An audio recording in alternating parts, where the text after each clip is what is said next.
Labas vakaras, jūsų dėmesio lapkričio 1-osios TV3 žinios. Ačiū, kad žiūrite. Su jumis aš Donata Vaiciekiūtė, dabar apie šios dienos įvykius trumpai. Visų šventųjų dieną tautiečiai plūsta į kapines, prisimena Anapilin iškeliavusius artimuosius. Padėkimų, kad toks geras buvo žmogus. Nors šiais metais kapų lankymui nemažai laisvų dienų, autobusai stovėjo spūstyse. Man karš pasidarė, kad mergaitė iškvietė greitai. Po smūgio pabėgėlių stovyklai Izraelis skelbia nukovęs vieną Hamas vadų. Tuo metu pirmą kartą nuo karo pradžios Gazos ruožą palieka šimtai civilių gyventojų, užsienio piliečiai ir sužeistieji. Kone didžiausias ruso fašistų smūgių lietus Ukrainai, dronais atakavo naftos gamyklas, smogė daugiau nei 100 gyvenviečių. Lietuviams vargstant su rekordiškai pakilusiom palūkanom, kaimynų Latvių valdžia savo tautiečius gelbėja. Nori pareigoti bankus 2 metus perpus sumažinti maržą. Negali viskas būti taip, kad valstybė nieko nereguliuotų, o bankai darytų, ką nori. Šalyje ir toliau byra tiltai, šįkart pavojus sostinės gyventojams. Trupa geležinio vilko tiltas per Nerį. Kaip svoris?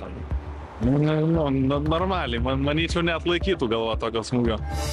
Vėlinėms net nepraėjus, Klaipėda jau puošiasi kalėdoms ir jei vieni mano, kad per anksti, organizatoriai atšauna, kad milžinišką kiekį lempučių per dieną nenuklos. Pirmą gal reikėtų vieną šventę atšvęsti. Reikia pasiruošti. Uždegs tai vėliau. Ar esate ragavę pagrabinių bandelių? Pagal 200 metų receptą Kupiškio rajone kepamos bandelės išgyvena renesansą ir jų jau prašo ne tik per laidotuves, bet ir per krikštynas ar vestuves. Na, ir mūsų balkutė. Ir neeilinė augintinė senjoro iš Panevėžio namuose, 3 metrų aukščio aitrioji paprika. Gėlių neturiu, kambarį tai va čia kaip gėlė.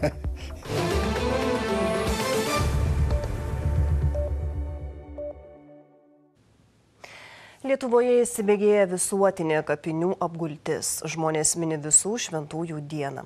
Gyventojai važinėja nuo vienų kapinių iki kitų, susitinka su artimaisiais, džiaugiasi, kad šiemet vienoje savaitėje daug laisvadienių. Todėl turi daug laiko mirusių artimųjų kapų tvarkymui.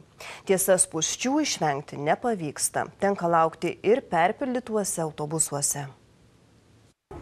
Visų šventųjų diena sostinės pakraštyje Karveliškių kapinėse. Žmonių čia tikrai netrūksta. Pakelės pilnos automobilių, kas kelias minutės atvažiuoja sausakimši autobusai. Labai džiugu, kad daug žmonių.